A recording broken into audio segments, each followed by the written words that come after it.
नमस्कार दोस्तों, वेलकम। स्वागत करता हूं आप सभी का एक बार फिर से आर्य जंक्शन पर। मैं हूं घनश्याम और दिनांक 25 अगस्त 2020 के करंट अफेयर्स के साथ शुरुआत करते हैं।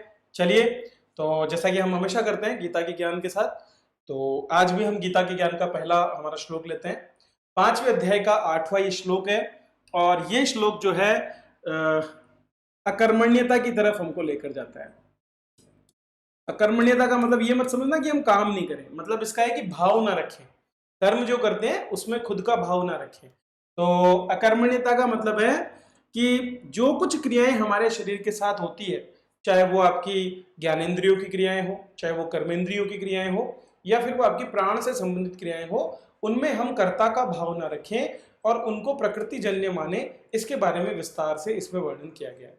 तो भगवान कहते हैं कि न एव किंचित करोम इति, ठीक है, क्या लिखा हुआ? न एव किंचित करोमि इति युक्तो मन्येत तत्वित।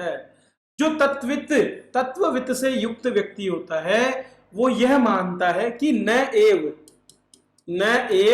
किंचित करोमि इति, अर्थात कि मैं कुछ भी नहीं करता हूं, मैं कुछ भी नहीं करता हूं, जो भी कार्य होते हैं प्रकृति जन्य है और अपने आप प्रकृति में होते हैं, ऐसा भाव वो व्यक्ति रहता है जो तत्ववित होता है। तत्ववित से युक्त व्यक्ति का यही मानना होता है कि मैं कुछ भी नहीं करता हूं।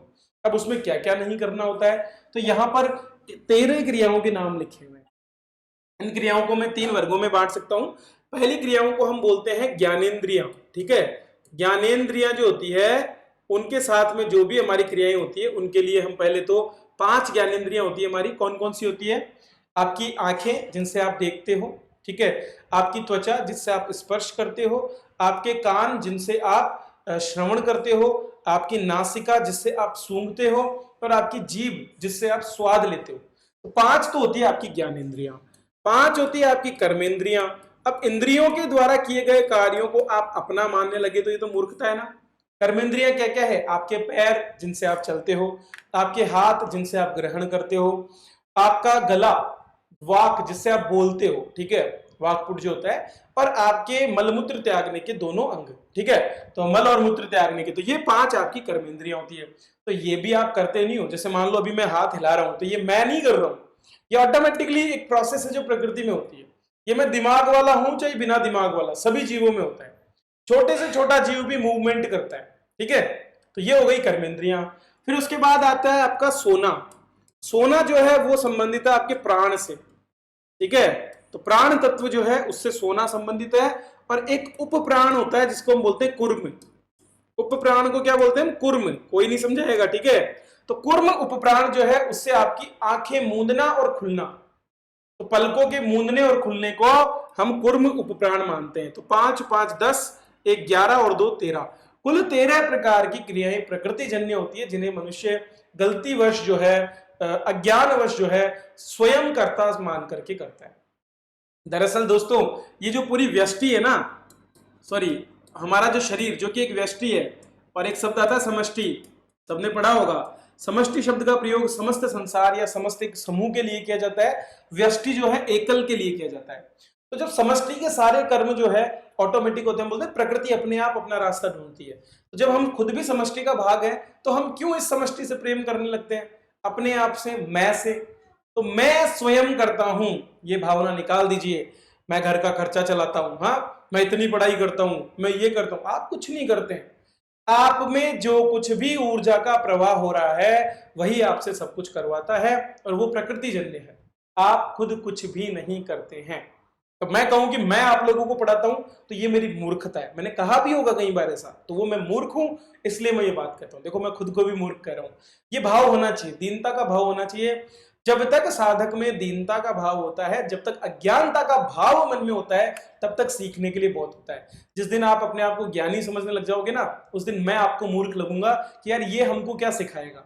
ये हमारे साथ, मेरे साथ ही नहीं, सबके साथ होता है।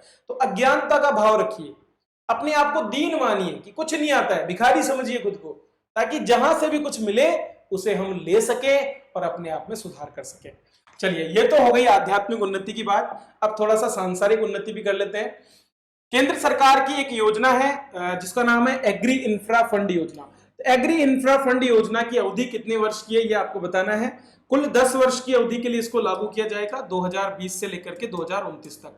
तो इसके अंतर्गत कल जो है एक मंत्रियों की हमारी सम्मेलन हुआ, कृषि मंत्री जितने भी हैं उनके साथ केंद्रीय कृषि मंत्री नरेंद्र सिंह तोमर ने बैठक की और उनको कहा कि एग्री इंफ्रा फंड जो कि 1 लाख करोड़ रुपए का है, कितने लाख करोड़ रुपए का, 1 लाख करोड़, इसको इसलिए स्थापित किया गया ताकि कटाई के बाद में किसानों को बाकी गतिविधियों के लिए पैसा मिल सके अवसंरचनात्मक विकास हेतु।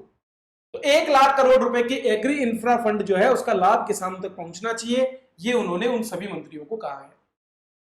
योजना के तहत लाभ एग्री इंफ्रा फंड की योजना अवधि वर्ष 2020 से 2029 तक होगा। यह स्कीम किसानों के लिए है, सिंगल किसान जो है वो भी अपनी तरफ से स्थापित कर सकते हैं। प्राथमिक कृषि सहकारी समितियां जो हमारी होती है, प्राइमरी जो एग्रीकल्चर कमिटीज है, ठीक है, किसान उत्पादन संगठन, ठीक है, उसके बाद में कृषि उद्यमी, ये सभी लोग जो है फसल के उपरांत जो कृषि मूलभूत संरचना है, चाहे वो आपके कोल्ड स्टोरेज हो, चाहे वो परिवहन से संबंधित कोई भी संरचना हो, इनके निर्माण के लिए सहायता प्रदान करेगी। इसके लिए 2 करोड़ रुपए तक का ऋण दिया जा सकता है और ये ऋण जो है credit guarantee fund trust for micro and small enterprises योजना के तहत दिया जाएगा। तो इसके तहत क्रेडिट गारंटी कवरेज किया जाएगा, मतलब किसानों को कोई क्रेडिट गारंटी नहीं देनी पड़ेगी और 3% ब्याज की छूट भी इसमें मिलेगी। तो ये शुरू कर दिया गया है, पोर्टल भी इसका जारी हो गया है। तो याद रखना, एग्री इंफ्रा फंड शब्द का संबंध, एग्री मतलब एग्रीकल्चर, इंफ्रा मतलब एग्रीकल्चर के लिए इंफ्रास्ट्रक्चर और फंड मतलब कोष। ऐसा कोष जो एग्रीकल्चर क्षेत्र में इंफ्रास्ट्रक्चर को डेवलप करने के लिए फंडिंग करता है, वही एग्री इंफ्रा फंड है। 1 लाख करोड़ रुपए का है। 2 करोड़ रुपए तक की गारंटी यहां पर आपकी CGTMSE, ठीक है, credit guarantee fund for micro and small enterprises नामक जो योजना सरकार की, उसके तहत कवरेज दिया जाएगा और कृषि की फसल कटने के बाद जो कृषि परिसंपत्तियां हैं, जो कृषि मूल संरचनाएं, उनके निर्माण में ये मदद करेगा। चलिए, अगर वीडियो अच्छा लग रहा हो तो लाइक बटन पर क्लिक करना ना भूलें दोस्तों, क्योंकि वो करने से वीडियो और अच्छे बच्चों तक पहुंचता है। केंद्र द्वारा एक राष्ट्रीय ट्रांसजेंडर परिषद जो है गठित की गई है। हाल ही में एक विधेयक पारित किया गया था जो ट्रांसजेंडर पर्सन्स हैं उनके राइट्स को लेकर के। ये आपके अगस्त 2019 में, आई थिंक ये जुलाई अगस्त है, तो जुलाई अगस्त 2019 में लोकसभा द्वारा और उसके बाद में नवंबर में जो है राज्यसभा द्वारा पारित किया गया और उसके बाद में ये विधेयक पारित हो गया। इसी विधेयक में राष्ट्रीय ट्रांसजेंडर परिषद की स्थापना की सिफारिश की गई है। इस अधिनियम में प्रावधान किए गए हैं और उसी के अधीन सरकार ने जो है इस परिषद का गठन किया है। परिषद में कुल 5 सदस्य सीधे आपके LGBT, लेस्बियन, गे, बाइसेक्सुअल और ट्रांसजेंडर, LGBT समुदाय जो है उस समुदाय के सदस्य होंगे। ठीक है, चलिए तो इस पर थोड़ा सा डिटेल में बात कर लेते हैं। केंद्र सरकार ने ट्रांसजेंडरों के लिए राष्ट्रीय परिषद का गठन किया है ताकि समुदाय के लोगों के लिए नीतियां, कार्यक्रम, कानून और परियोजनाएं बनाई जा सके। केंद्र ने इस परिषद का गठन ट्रांसजेंडर पर्सन्स एक्ट 2019, तो transgender persons protection of rights act 2019 जो है उसके तहत किया है। एक्ट के मुताबिक परिषद के कार्यों में जितनी भी नीतियां, कार्यक्रम, कानून और परियोजनाएं हैं उनमें परामर्श देना, जो नीतियां लागू हैं उनका कितना इम्पैक्ट हो रहा है उसका असेसमेंट करना, इम्पैक्ट असेसमेंट करना और उनकी मॉनिटरिंग करना शामिल है ताकि इन लोगों को इनके अधिकार मिल सके। अधिकारों में क्या है, सबसे पहले तो परिवार के साथ रहने का, निवास का अधिकार इनका है। ठीक है, कि इनको कौन कौन सी जगह पर निवास, तो परिवार के साथ रहने का पूरा अधिकार इनको है। शिक्षा का अधिकार इनको है उचित रूप से, रोजगार का अधिकार इनको है, ठीक है, स्वास्थ्य का अधिकार इनको है, सीधे सीधे दिए हुए। ये रोजगार में आपको पता है IAS एग्जाम में भी अब एक अलग कैटेगरी जो है ट्रांसजेंडर समुदाय के रूप में आएगी। तो मेल और फीमेल जब आप पढ़ते हो ना, वहां पर अब ट्रांसजेंडर भी मिलने वाला है, ऐसा विचार विमर्श भी किया जा रहा है। तो अगर IAS में लागू होता है तो आने वाले समय में नीचे की जितनी भी नौकरियां हैं उनमें भी इनको अधिकार मिलने की पूरी संभावना है। इसी के अंतर्गत ये जो परिषद है इसमें समुदाय के सदस्य होंगे, उनके साथ साथ 5 राज्य और केंद्र सरकार के 10 विभागों के प्रतिनिधि, ठीक है, होंगे। केंद्रीय सामाजिक न्याय और अधिकारिता मंत्री इसके अध्यक्ष होंगे जबकि राज्य मंत्री उपाध्यक्ष होंगे। इसके अलावा नीति आयोग और राष्ट्रीय मानवाधिकार आयोग के सदस्यों को भी सम्मिलित किया जाएगा और 5 अन्य गैर सरकारी विशेषज्ञ भी सम्मिलित होंगे। ये डेटा है, आप याद कर लेना बाद में, ठीक है, पॉज करके देख लेना, बाकी बुक में भी मैं आपको अवेलेबल करा दूंगा। 2 महीने की एक छोटी सी बुक मैं अभी निकाल दूंगा, ताकि आपको जो भी हमारे ACF की तैयारी कर रहे हैं उन छात्रों को मदद मिल जाए अगर 2 महीने का कोई प्रश्न आता है तो। दोस्तों इंडियन हिस्ट्री पर कोर्स चल रहा है। डेडिकेटेड पर्संस जिनका लक्ष्य IAS और PCS एग्जाम्स को क्लियर करना है वो मेरे साथ इसमें जुड़ सकते हैं। स्कूल लेक्चरर की तैयारी करने वाले वे भी छात्र जो कि हिस्ट्री से तैयारी कर रहे हैं आज ही जुड़ जाइए। बहुत अच्छा कोर्स है, इसके बाहर कोई प्रश्न नहीं आने वाले, लगभग कंप्लीट करवाऊंगा इसको, बहुत लंबी क्लासेस होगी और वो भी औने पौने दामों में है। तो आज ही ज्वाइन करें और अपनी तैयारी को आगे बढ़ाएं, ठीक है।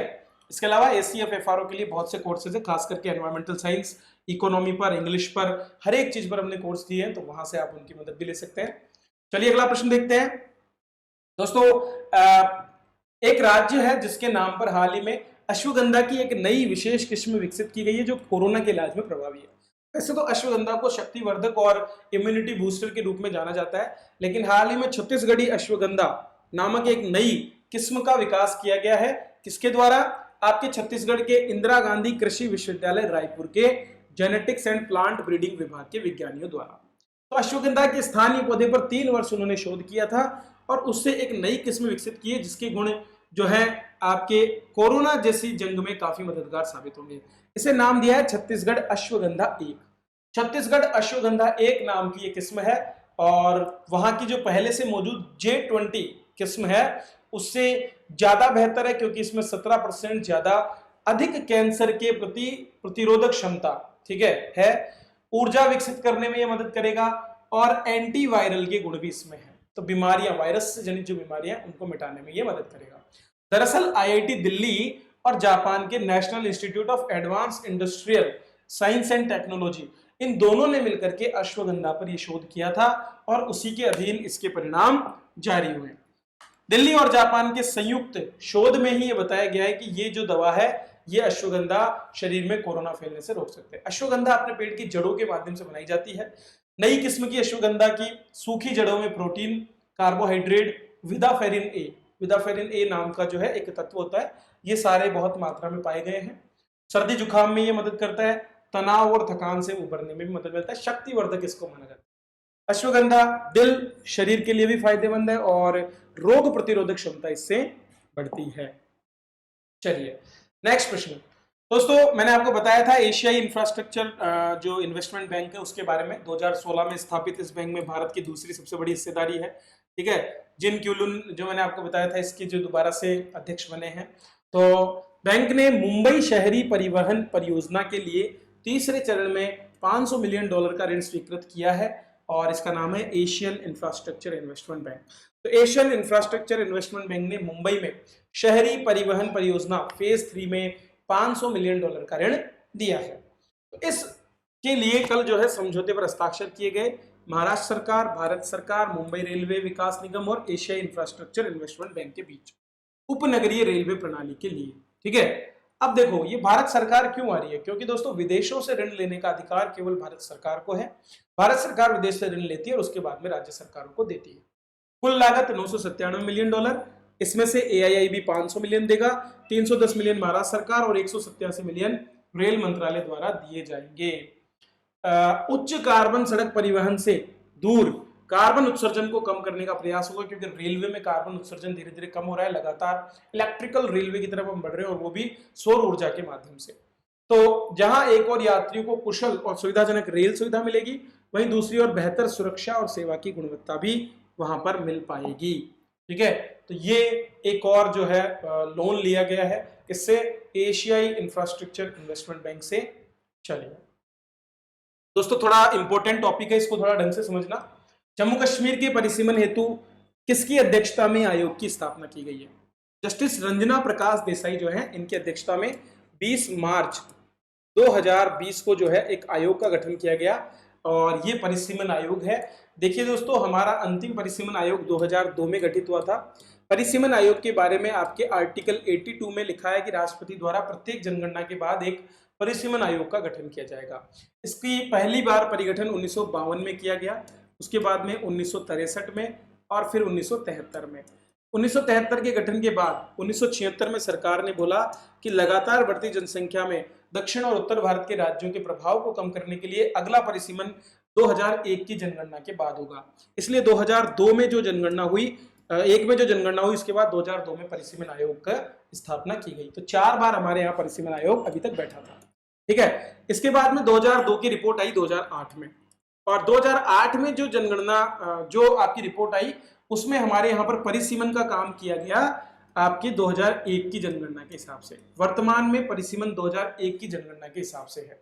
फिर आपकी 84th कॉन्स्टिट्यूशनल अमेंडमेंट निकाल करके बोल दिया कि भैया अब जो है तुम लोग 2026 तक केवल 2001 की जनगणना के आधार पर इस परिसीमन को मानोगे। मतलब 2026 तक अब जो है 2001 की जनगणना को परिवर्तित नहीं किया जाएगा, ये बात यहां पर कह दी गई।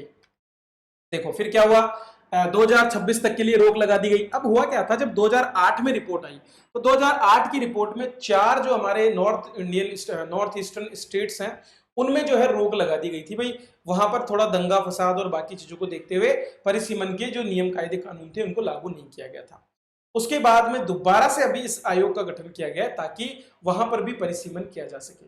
इसके अलावा जम्मू कश्मीर में अभी जो पुनर्गठन अधिनियम आया अक्टूबर 2019 में, उसके अंतर्गत वापस से परिसीमन करने के लिए और सीटों की संख्या को वापस से जनसंख्या के हिसाब से व्यवस्थित करने के लिए वहां पर भी ये काम करेगा। तो 4 तो हमारे नॉर्थ ईस्टर्न स्टेट्स और एक जम्मू कश्मीर के लिए ये परिसीमन आयोग है। ये 2011 की जनगणना के अनुसार काम करेगा। बाकी क्षेत्रों के लिए 2002 की जनगणना के अनुसार अभी तक हमारे परिसीमन निश्चित है। परिसीमन आयोग सीटों की संख्या में बदलाव नहीं करता है। परिसीमन आयोग राज्य की जनसंख्या के अनुपात में जो आंतरिक सीटें हैं उनका डिस्ट्रीब्यूशन तय करता है कि एक सीट को कितनी जगह मिलेगी। ठीक है, बाकी अगर किसी राजस्थान में 200 सीटें तो वो 200 ही रहेगी, उनमें परिवर्तन परिसीमन आयोग नहीं करता है। 2002 के परिसीमन आयोग की अध्यक्षता कुलदीप सिंह द्वारा की गई थी, जस्टिस कुलदीप सिंह द्वारा। मैंने बहुत सी चीजें बता दी है, नोट कर लेना। ठीक है, तो दिल्ली में जो है नए भवन का उद्घाटन किया गया है परिसीमन आयोग के लिए। ये जम्मू कश्मीर के लिए और पूर्वोत्तर के 4 राज्य असम, अरुणाचल प्रदेश, मणिपुर और नागालैंड, इनके लिए विधानसभा क्षेत्रों का और लोकसभा क्षेत्रों का परिसीमन करेगा। मतलब किसी लोकसभा क्षेत्र में कितने क्षेत्र की जनसंख्या आएगी वो ये निर्धारित करेगा। ठीक है, इसके अध्यक्ष कौन है, पूर्व जस्टिस रंजना प्रकाश देसाई, ये महिला है जिनको इसका अध्यक्ष बनाया गया है। जम्मू कश्मीर के पुनर्गठन के बाद अब वहां पर 7 सीटें बढ़ेगी। दरअसल वहां पर टोटल 111 सीटें वर्तमान में है। ठीक है, इनमें से आपके 87 सीटें, इतनी 87 सीट्स जो हैं वो टोटल थी, क्योंकि बाकी की 24 सीटें आपके जो पाक अधिकृत कश्मीर है पीओके जो है उसकी है। 87 का भी डिस्ट्रीब्यूशन ऐसे है कि 4 सीटें आपकी लद्दाख की है। ठीक है, तो 4 सीटें लद्दाख की कम कर दो तो बचती है 83। इनमें से 7 सीटें और बढ़ाई जाएगी, तो 7 सीटें बढ़ने के साथ ही टोटल सीटों की संख्या 90 प्लस 24 कितनी हो जाएगी, 114। तो 4 सीटें तो आपकी लद्दाख क्षेत्र में गई और फिर बचती है 114। ठीक है, तो ये 114 सीटें करने के लिए अभी 111 में से 114 क्यों हो रही है, क्योंकि 4 सीटें निकल गई तो 3 ही बढ़ेगी, इफेक्टिवली 3 ही बढ़ेगी जम्मू कश्मीर में, क्योंकि 4 लद्दाख की है। ये 24 सीटें एज इट इज रहेगी। सीटें कहाँ की चेंज होंगी, जम्मू और कश्मीर की, क्योंकि हाल ही में देखा गया कि जम्मू क्षेत्र में जनसंख्या ज्यादा है और ज्यादा जनसंख्या होने की वजह से वहां के लोगों को पर्याप्त प्रतिनिधित्व नहीं मिल पा रहा है, तो उस प्रतिनिधित्व को चेंज करने का प्रयास किया जाएगा। जम्मू कश्मीर के पुनर्गठन के बाद में ये 7 सीटें बढ़ेगी। चुनाव आयुक्त सुशील चंद्र, जम्मू और कश्मीर के राज्य चुनाव आयुक्त और 4 राज्यों के पदेन जो चुनाव आयुक्त हैं वो इसके पदेन सदस्य हैं।